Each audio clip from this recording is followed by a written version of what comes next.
It is not down on any map. True places never are. Welcome to AMI Audiobook Review. I'm Jacob Szymanski here with Ramya Amathan, technical producer Nisreen Abdelmajid. Rams. Yeah. What did you think of that quote? Oh, I am very curious about what it actually means. You picked it. It's from Moby Dick, Herman Melville. And I think of it very philosophically, but I have no idea where to begin in terms of exploring it. I think it's about those special little places that are just your own. I feel like it's very much like a childhood thing. Like, I don't know of any of us that go and hide in special places as adults. Yeah, think of tree houses. Okay. Yeah, tree houses, things like that. Do you have any places like that come to mind? Oh gosh, yeah. In your life? I grew up in a low-rise building, and my brother and I had lots of nooks and crannies. It's even hard to describe these places, but like there were ledges that we'd go to that would be our secret meetup spots. You know, at 12 p.m. you'd go there. Or if we were gonna climb a tree because we're in a terrible mood, there was one tree that we'd go to. Like we had so many places like this. The but moody I think tree? of moody tree, yeah. And it would be me and my brother, though. There was no place that I had just for myself. It was like our little secret code. That's so cute. lovely. So cute. Did you have? In our neighborhood, there was a park that had this big bush, like right in the middle of this path. And the secret was that it was actually like hollow on the inside. And if you like crawled underneath it, you would be like inside the bush. And like people wouldn't see you unless they were like looking like very That's carefully. That's great for people watching. It was kind of creepy. Yeah. And sorry, this is where you would go and hide? Or you just knew of this place but never really? Yeah, Okay. you would just go and buy chocolate and candy and just go and eat it in there and watch people. Oh my gosh. It was the best, but nobody put it on a map. It would be really weird if people put it on a map. Yeah. I also think of this quote as like, internal, right? Like the places that you go in your heart or in your soul, like the kind of soul finding parts of this that, of course, you can't put on a map, but, it's there. Well, These are parts of us. knowing Herman Melville and Moby Dick, there was probably multiple layers to that quote. But today we're talking about a couple things. Let's get into it. Dissecting book sales trends doesn't just concern the capitalists. It's also relevant to those of us who love to inspect the deeper societal implications. Sometimes there's a direct correlation between the latest sales trends and notable societal changes, but more often than not, it leaves us scratching our heads. These trends are difficult to track sometimes.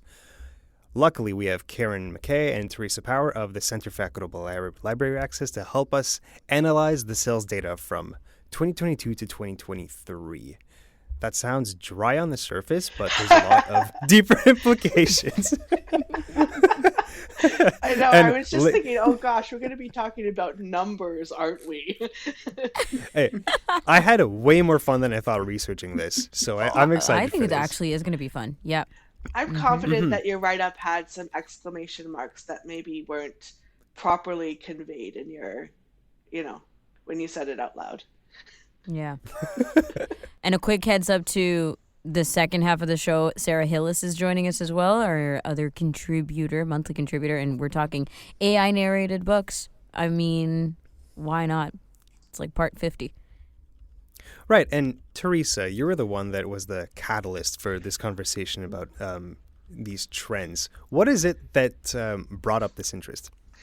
Yeah, so, I recently went to a webinar, and it was a webinar given by a company called BookNet Canada. And so BookNet Canada is a company that basically takes sales data and circulation data from libraries, analyzes it, and provides information back to the publishing world and the library world. Interestingly enough, they actually provide the bestseller lists for the Globe and Mail and the Toronto Star. And they're a really big, popular kind of well-known company. So for me, because I do collection development for CELA, this is an interesting kind of topic, is to talk about, what trends did they see in the numbers, in the data.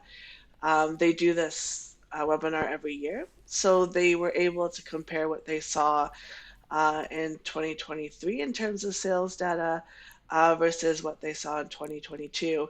And for us, because we're not really in the sales world, we're in the library world. Mm-hmm. It's still important for us because there is really a correlation between what the sales data show and what like actual library circulation data shows, and um, they're very, very similar. So what you see in the sales data is likely what you're going to be seeing or you saw in libraries themselves. And I'm sure that this sales data that you're looking at informs what books you want to acquire for a library. Absolutely. I mean, I kind of came into this maybe a bit, was it cart before the horse or chicken before the egg, whatever the quote is I think that the what they were talking about actually now in 2024 as the trends for 2023 was just really, I think, an kind of like an affirmation, not an affirmation, but really reinforced what I was seeing from like what I could like purchase. And the things that they talked about, I was like, oh yeah, like, actually I was seeing a lot of that available for us to add to our catalog. So it kind of like confirmed what I was seeing. Yeah. Right. And for you, Karen, like anecdotally speaking, like what are the trends that you've noticed through your work at CELA before we get into the numbers? Well, we just talked about one on our last conversation about romantasy, and all of a sudden that's all over the Yes, place. Yeah. everywhere. The CBC just did a piece on it about a week ago. And so you see those sorts of things come up. And then all of a sudden it's like everybody's noticing, and then it's sort of a bit of a self-fulfilling prophecy that these books get more and more attention, and then therefore the demand is increasing for them. Mm-hmm. We're also seeing like the influence of TikTok on the bestsellers list.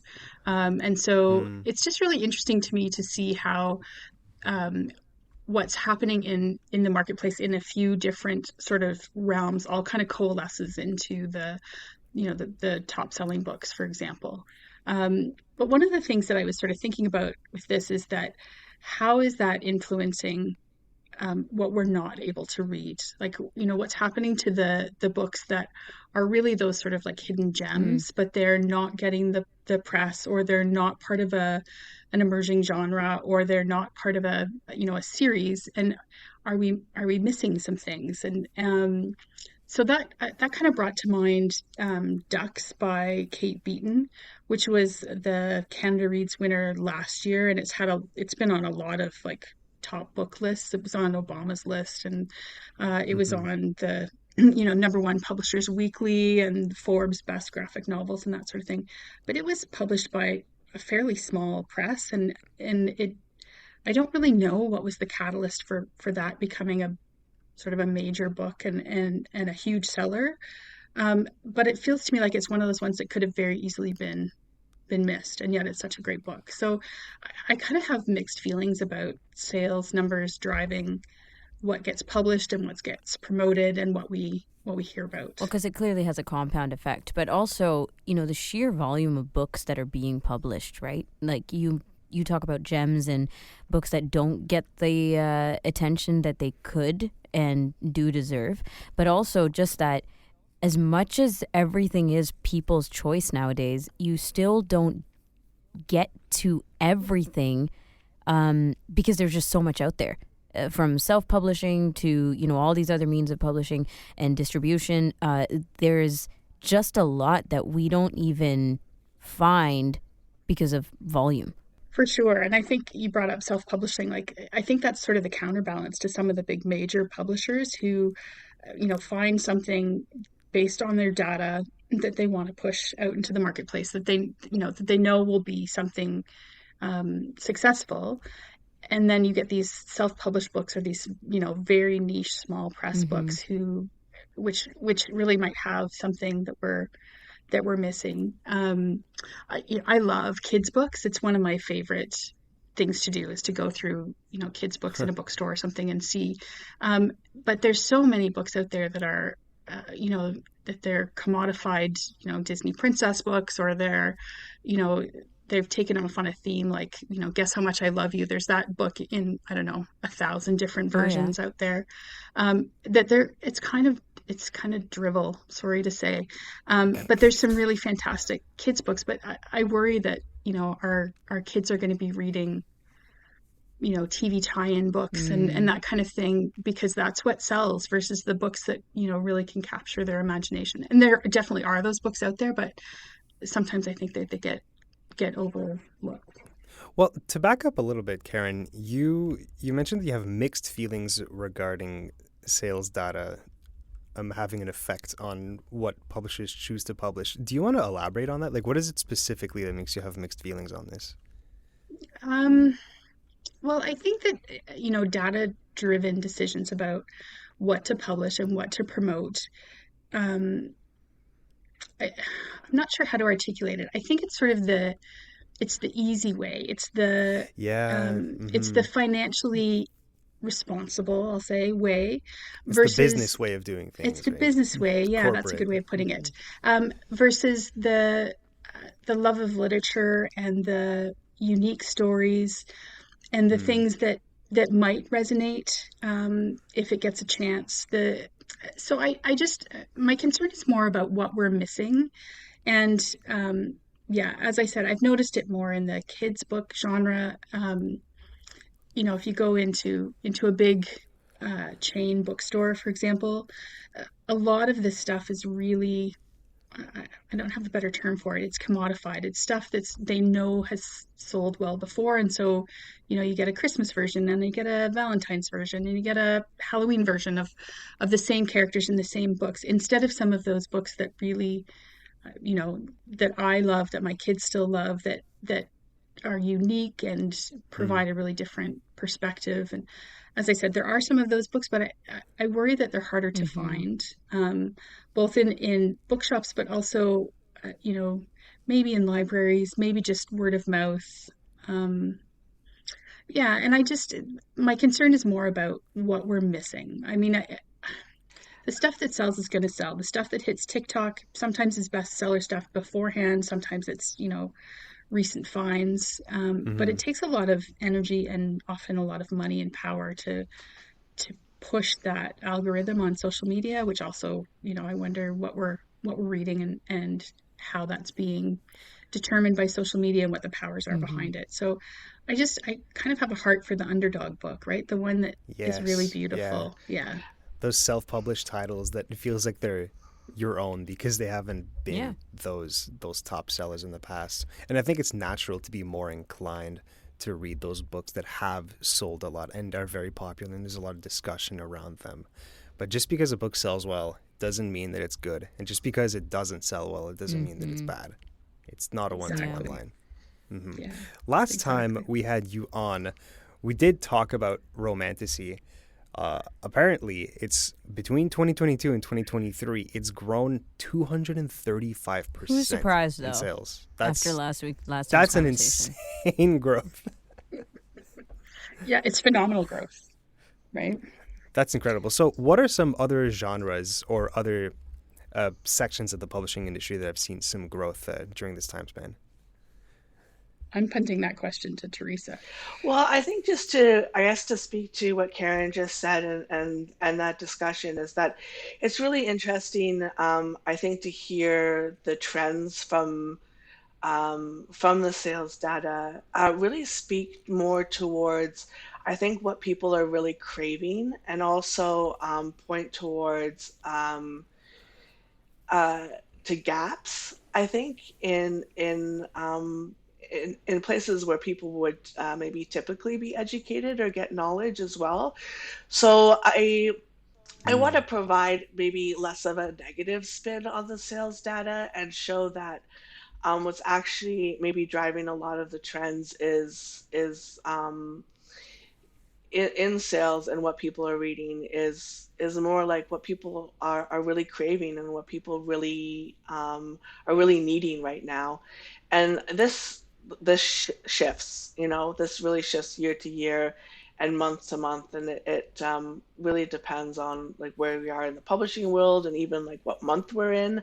Some are slower than others as well, so that's also something to keep in mind. So I think other than or it's just to speak, I guess, a bit to the romantasy as well, is there was a huge increase, and yeah, it wasn't a big surprise. We've talked about it before, but also to note that there was a shift more to like cozy romance fantasy books or fairy fantasy Right, right. books, and I think what came through in this presentation was that people were really looking for more uplifting books in this category, and to me, that really speaks to people who are looking at what's maybe happening in the real world and looking for some sort of escapism or something to, I guess, comfort them more as well.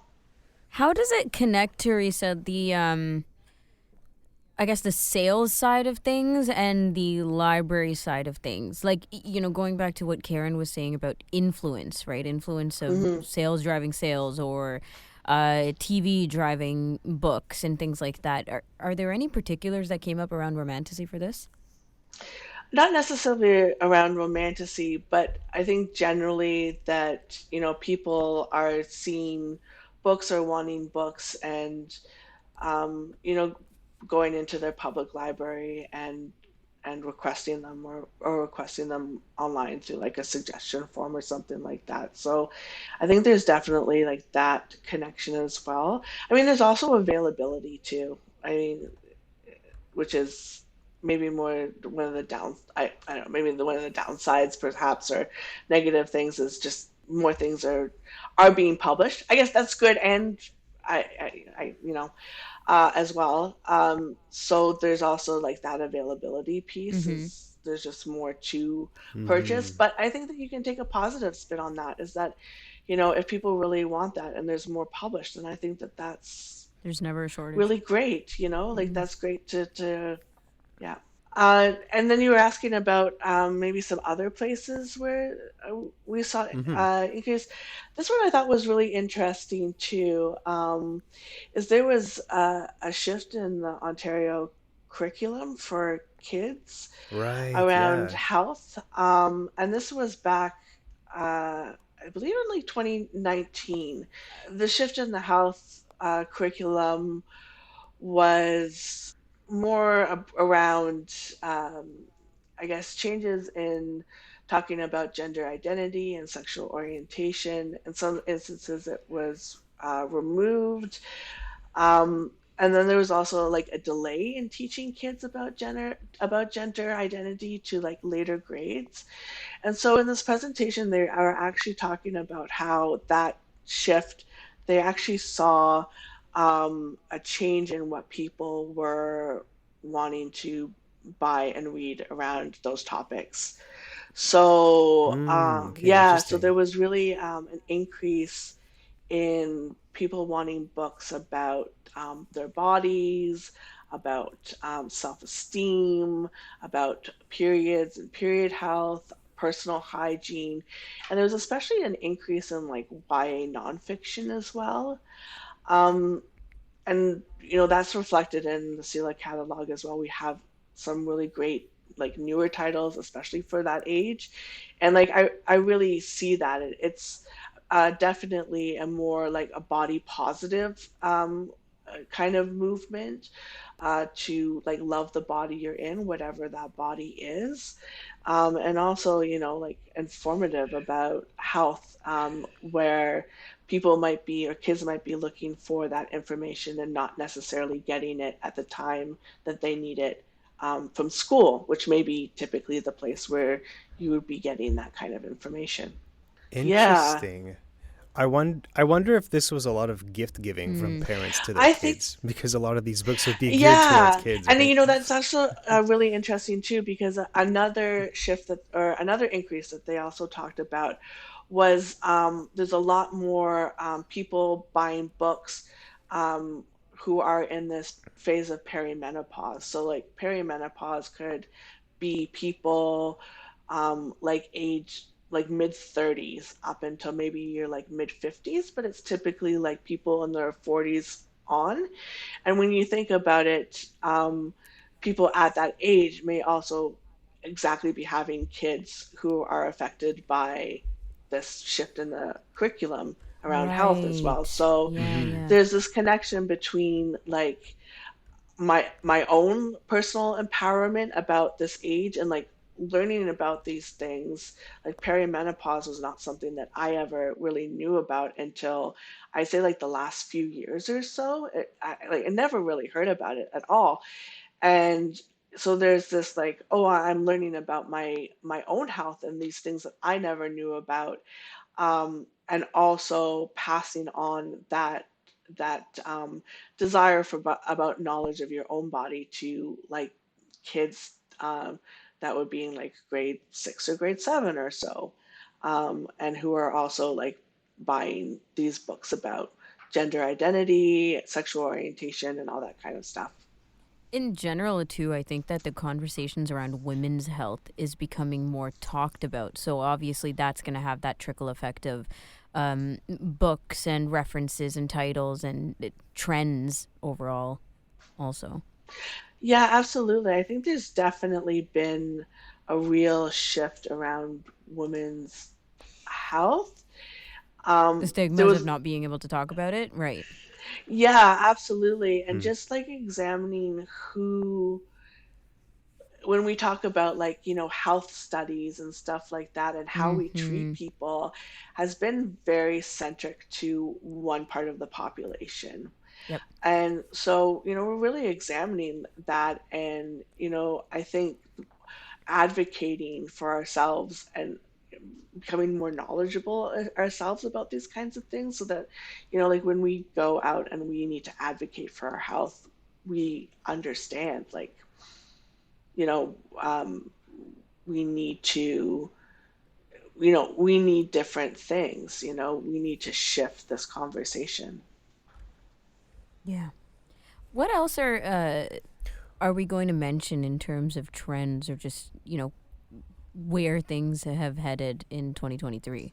I was just looking at some kind of interesting data on the top 10, well, top 20 actually, original nonfiction books. And so for 2023, all but three in the top 10 are memoirs, are biographies or memoirs. And I mean, some of the ones we talked about before, like Spare, from Prince Harry and The Woman in Me. Hmm. Um, and then the year before, the data is exactly flipped. There's only two or three that are memoirs, and the rest are, yeah, the rest are books like Atlas of the Heart by Brene Brown or The Myth of Normal by Gabor Mate, which is another health one, or The Mountain Is You by Brianna Wiest. So it was a big shift, I think, in terms of what we wanted to read and what got promoted in 2023. And I don't really know why, other than most of these biographies had, some element of public interest and pop culture interest, in terms of the biographies and the people that wrote them. But it was just interesting to me to see that that's a pretty big shift, right? If seven of the top 10 are biographies, that's a hefty movement towards that. And so I think it speaks a little bit to, um, what we're interested in. We've come out of a time with COVID, and there's lots of sort of self-reflection and trying to figure out how to navigate, all of the impacts on our community and our health and our all of those sorts of things.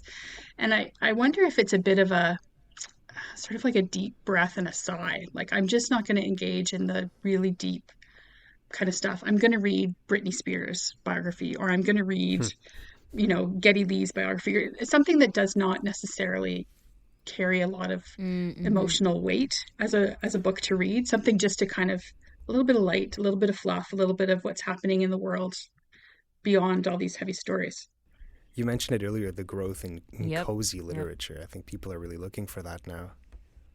Yeah, so I thought that was an interesting thing, and it'll be interesting to see what happens next year, right? If the stuff that we're reading this year is really informing the things that are being worked on and published and promoted for 2024 or 2025. And I don't have enough data in front of me to sort of look at the rolling cycles of that, and I'm sure COVID made a crazy bump in the middle of it all. Um, but it would just be interesting to see if this is cyclical or if this is, if it's a trend line that goes up and then drops off because people are no longer interested in reading about celebrities and they want something that's, maybe more applicable to their own life. It'd be interesting to find out what we're doing. Well, something that's been a slow burn in terms of trends is political novels, like political biographies or political autobiographies and nonfiction. Like, for example, Barack Obama's book, The Promised Land, sold 3.3 million copies in the first month in the United States alone, which is fantastic figures. There were 12 books by Donald Trump that altogether sold a little over 3 billion, about Donald Trump, not by Donald Trump. That sold a little over 3 million print copies. And at one point, after the 2020 elections, the 4 best-selling books on Amazon were all about or by Kamala Harris at the exact same time. Right. Oh, really? Interesting. And I'd even put Spare. I was in just that gonna category too. say. I think the Royals count as political. And it's not even just that it's political. It's like juicy. It's like very, Very and juicy. and the dramas around Donald Trump, the kind of uptake in just entertainment around Donald Trump. It does not surprise me at all how much people would turn to reading books about him. Kamala Harris, same thing. Like, she as a person was just absolutely a commodity and trending, right? And kind of getting to know her background and what she stands for. But also, then you put in Spare, Jacob, and I think that's fitting because I was thinking the same thing. Like, the royal watching is more of that spark and the entertainment more than it is just about, hey, I want to pick up a book that Will Smith put out because it's a celebrity / memoir. I'd even go as far as to call it like gossipy drivel. Yeah. And It's and drama. like a lot of people like that. And I find myself enjoying that stuff too. Yeah.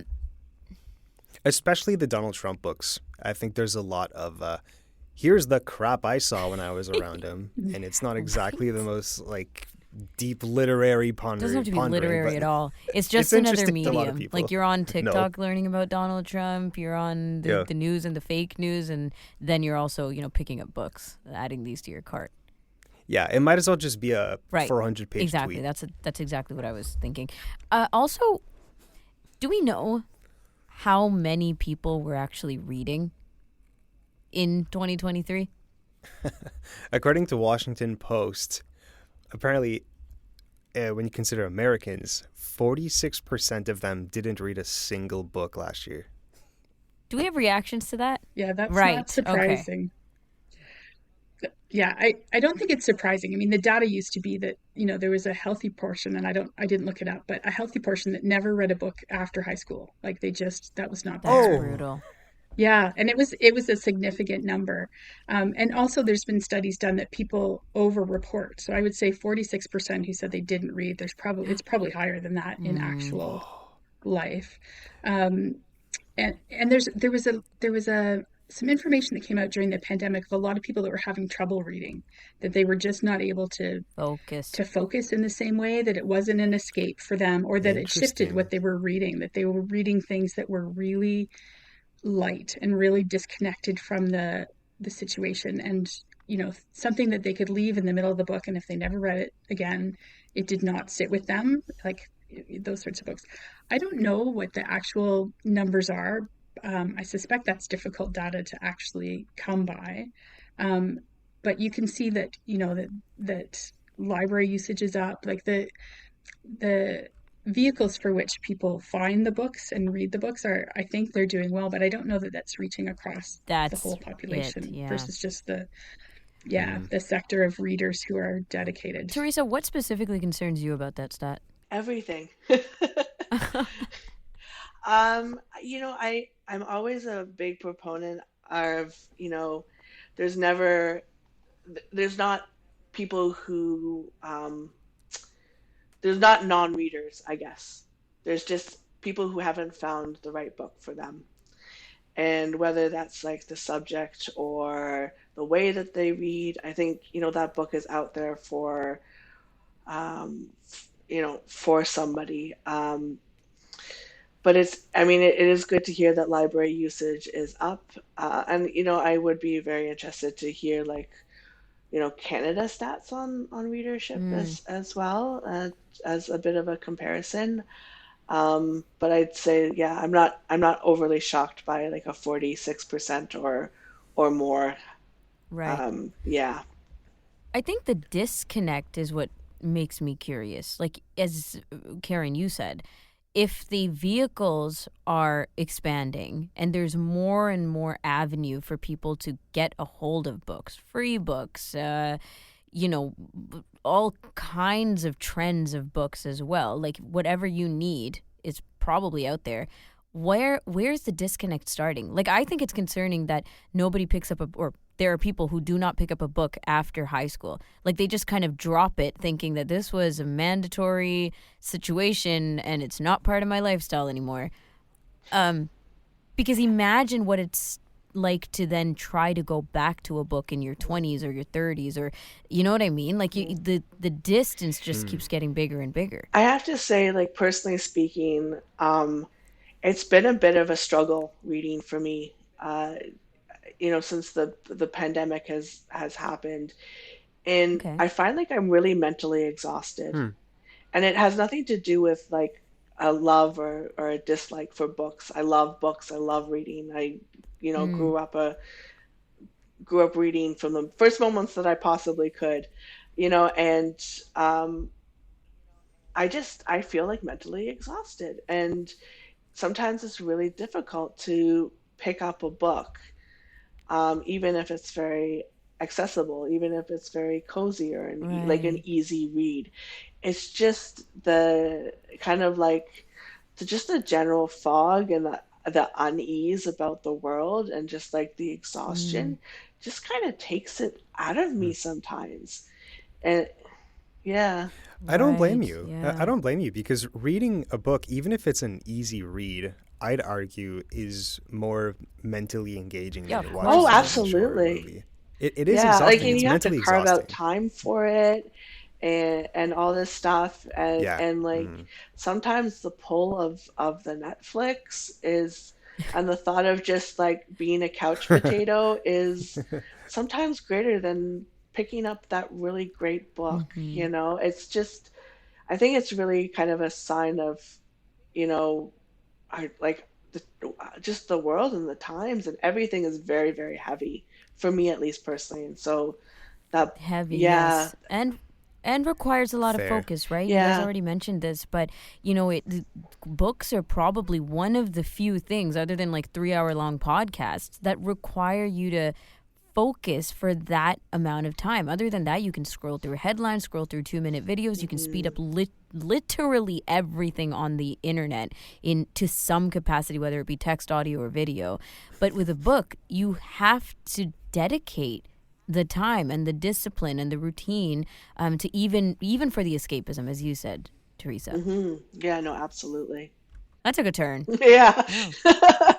Sorry for the unhappy ending note And with there. that, No, it's real. It's real. Yeah. Teresa, Karen, thank you so much for bringing this on. Our pleasure. That was Karen McKay and Theresa Power from the Center for Equitable Library Access. After the break, Sara Hillis is joining us to talk about the spooky existential issue of AI-narrated audiobooks. That's a big topic. You're listening to AMI Audiobook Review. We'll be right back.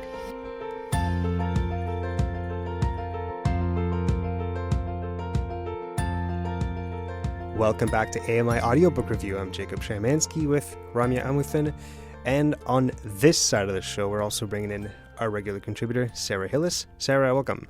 Hey, thanks a lot for having me, as usual. So, are you ready for this chat?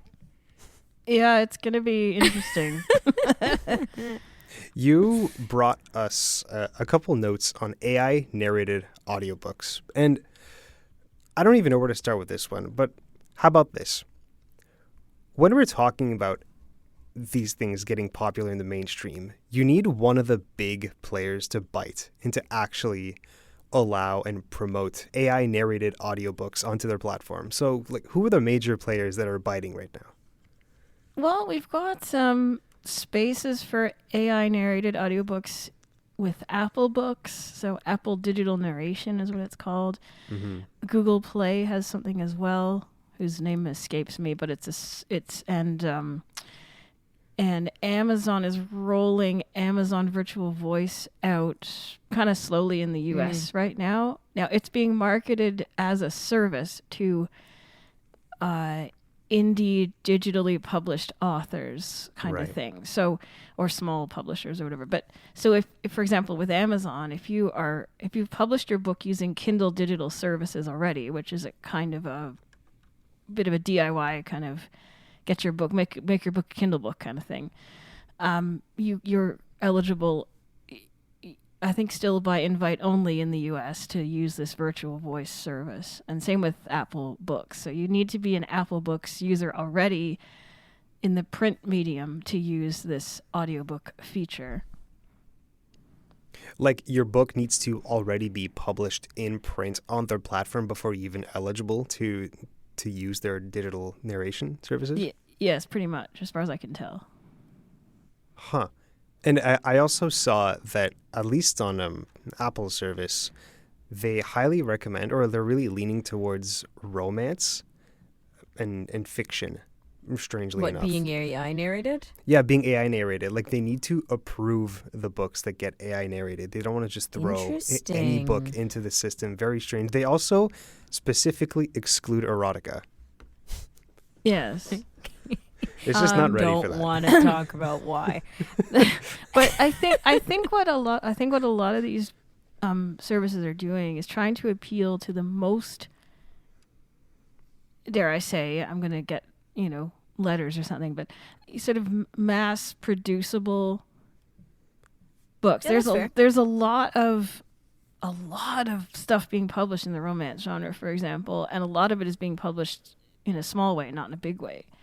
A lot of people learn about it via like TikTok or stuff like that, so I think very trendworthy.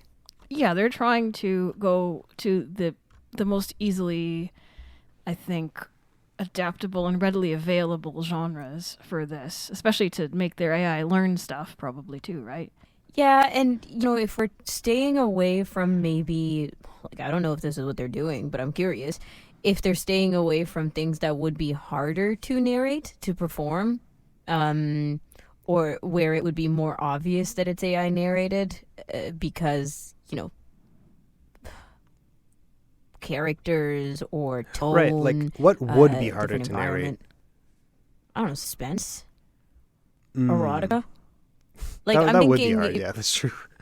Yeah, I'm thinking like if you're, reading a thriller or something where you have to be more performative in certain scenes, that might be more difficult for AI to emulate. But it might be not even that complicated because, who's saying that these companies are going through and testing AI in these genres? Maybe they're just picking genres that they know are easy and just going, as you said, mass produce.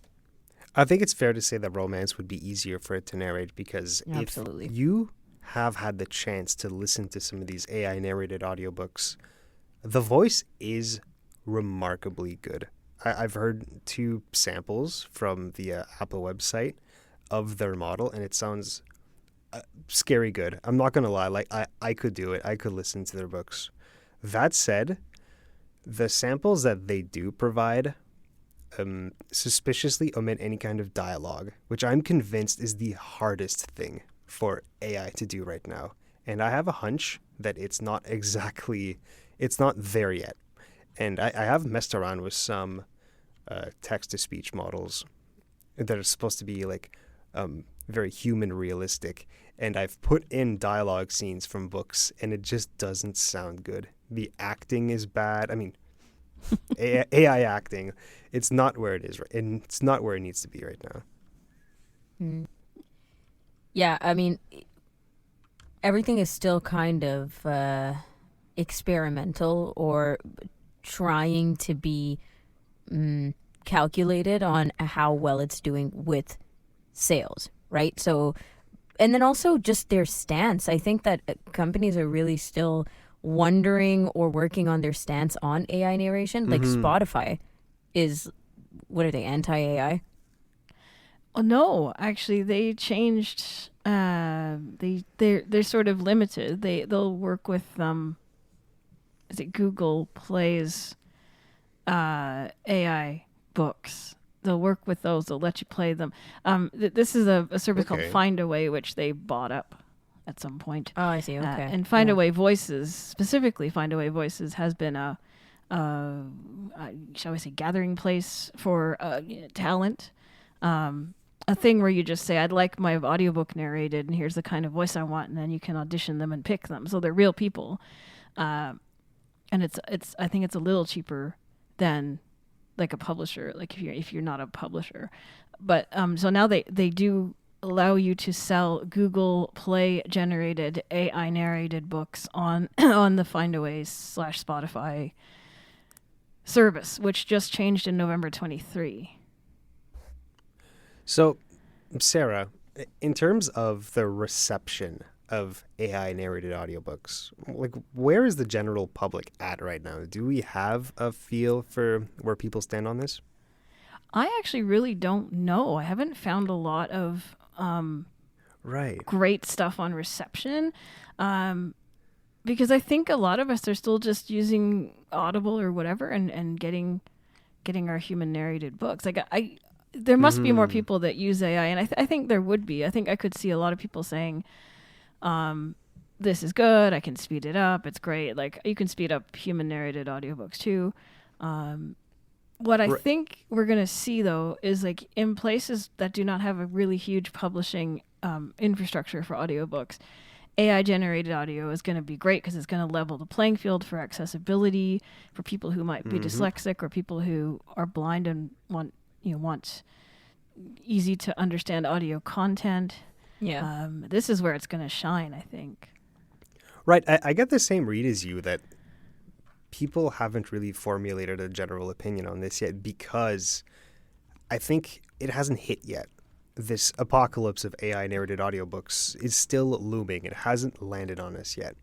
And I heard a term recently that businesses use called annoyance optimization, where when they want to make money, when they want to optimize their profits, like, they know they need to do things that will annoy their customer base, the market, except you need to do it in a way that won't annoy the market too much. Like, for example, YouTube with its ads, right? They started with a little bit, and then over the years, they started putting more and more, and now it feels like you're watching more ads than actual videos. Very recently, as we're recording this, Wendy's mentioned that they were testing out like surge pricing in their restaurants. Oh, yeah. But there was a massive backlash on that. I have a feeling that the model of YouTube introducing ads on their videos is kind of like what the AI audiobooks are going to be like, where there are going to be more and more, not just independent audiobooks, but popular published audiobooks coming out with an option that's like AI narrated. And it's slowly going to get introduced where maybe 4 or 5 years down the line from now, we're not going to even realize, we're not going to have seen it coming. And then suddenly, like 50% of everything that's out there is going to be AI. More than that. I think that we're going to be able to swap around AI the way we swap around screen reader synthesizers, right? Like, just be able to toggle through options and pick what we want. And if you like a narrator so bad and you want them to narrate every single thing you read in, let's say, a particular genre or whatever, then you'll be able to do that. Like, we're so close. It's just public opinion, I think, that is. For now, it's very much the production end that picks the voice and picks the language, and because that's just how they're setting it up. So we don't have like AI enabled, players or whatever yet. But I'm sure that could totally come, and you could just say, I would like AI Simon Vance to narrate every book I like. If Simon Vance was willing to license. See, you have to be able fairly and willing to license your voice to this. And the problem with AI lately in general has been that people have used people's images and voices and things to pretend that the person's selling something. Like there was a Taylor Swift thing on Facebook a couple months ago. She was selling like, I don't know, cleaning products or some household item. Yeah. And she never was selling it at all. But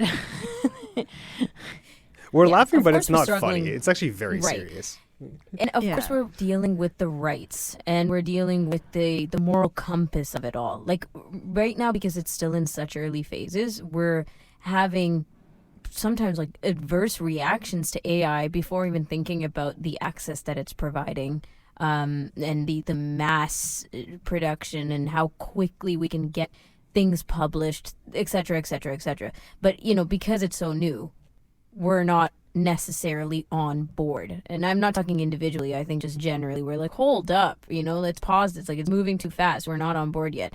But yeah, realistically, I think we are headed towards, everybody's voice being available at any given moment to be AI mass produced. Yeah. It's interesting because the narrators have a range of opinions on this. Of course, it being an industry, they would. Sure. But the Hillary Huber, who's the head of the Narrator Association, I forget what it's actually called, sadly, but she's the head of their industry group in the States, and she said, or she's on the board anyway, and she said, like, look, you can either completely say, I hate AI, I never want AI in the narration space, it'll never be good enough, which is not true, because it will get better as time goes on, right?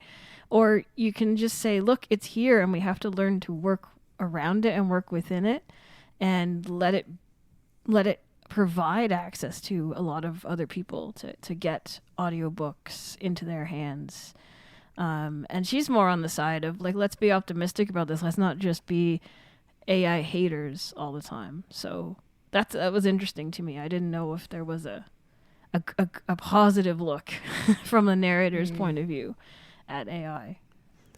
Interesting. I'd like to know how individual narrators feel about lending their voices to be cloned.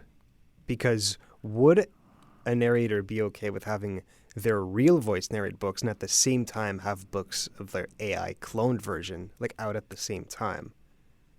Yeah, I don't know that. Right?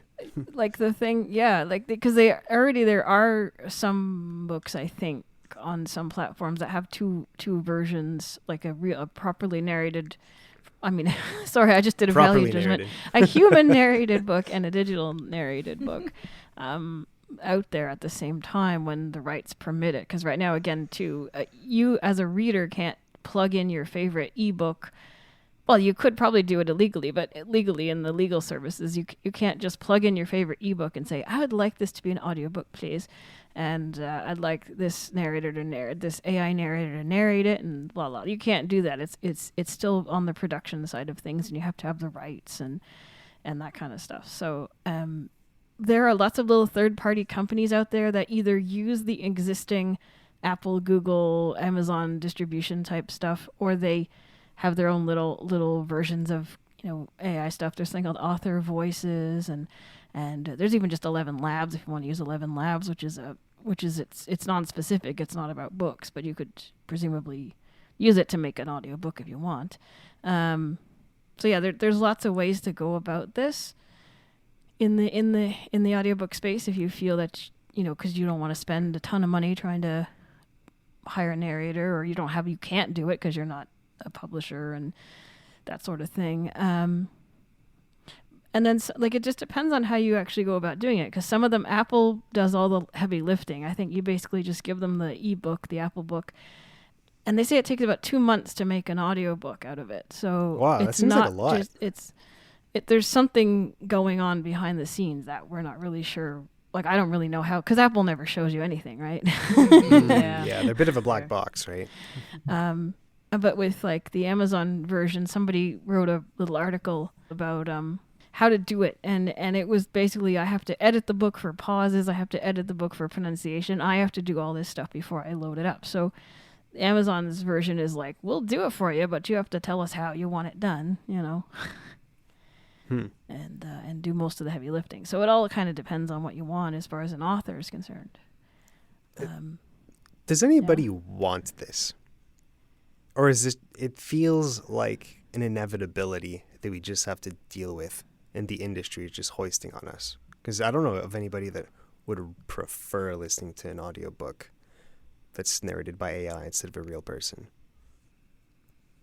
I think that depends. I think in a nonfiction spot, you could see it being done a lot faster. You could see it being done with a nice sounding voice to get the point across of the nonfiction, like a I don't know, an instruction book or a self-help book maybe or something. I don't know, but a user manual. The user manual maybe, but more than that, I think there's lots of them that could be done very nicely with a nice neutral sounding AI voice that works. And I think a lot of people do. I think a lot of people are interested in it. Let's put it that way.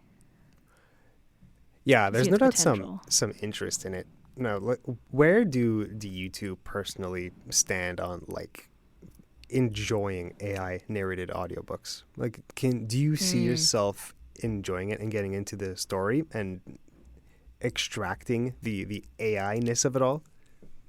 I love human narration and the process of human narration so much that especially doing the thing I do here on the show, I listen so well to the human narration that I think, oh, they did that neat. That was interesting how they did that. So I really would miss that, I think. Niz, where do you stand on all this? Like, what do you think of AI-narrated audiobooks? Do you see yourself doing it if it gives you access to books that wouldn't otherwise be available as an audiobook? I thought about this so much, and I want to give AI the opportunity, like I want to give it a chance. So maybe I would give it a chance, but most likely I want the human liveliness of narration. So I don't know. I'm like back and forth about AI in general.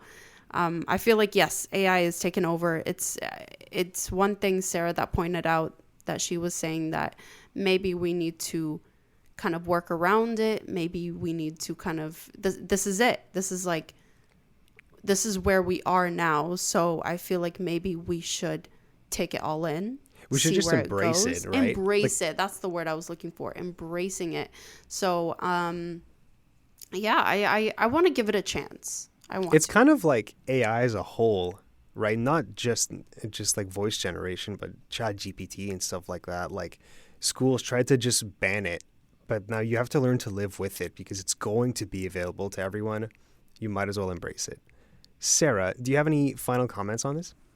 Yeah, I think I really do think that AI is going to do a lot to level the playing field once more languages get involved and everything like that. Yeah, to level the playing field with audiobooks in a more global context, and I think that can be nothing but good in terms of ideas and free thought and all that kind of good stuff. The other neat thing is that because you can make AI voices speak different languages, you can get like Scott Briggs in Spanish. I don't know if he actually speaks Spanish, but that would be pretty cool for all the Spanish-speaking people out there who never got to experience Scott Briggs. Well, there you go. Well, you mean Scott Brick, but yeah. Brick? Yeah, Scott Brick. Oh, no. Different guy. Oh, there's another Scott Briggs. Okay, I don't know him. No. I meant Scott Brick. Okay, good. Thanks for the correction, though. Sarah, thank you so much. You're the best. Okay. All right. Coming up next week, we're going to be talking about audiobook pet peeves. It's like those little insignificant things that inexplicably drive us crazy. For most people, they would just slide by like nothing happened, but for us, it drives us nuts, and it's different for everyone. I'm going to be really interested to hear those from Ramya and you yourself, Niz. And we're also going to be doing another rapid fire review with Greg David. He's a veteran at this point. You can call us toll-free at 1-866-509-4545 to leave us any of your feedback. We want to hear it. That's 1-866-509-4545, or leave us an email at feedback@ami.ca. I'm Jacob Szymanski, and you're listening to AMI Audiobook Review. Happy audiobook listening.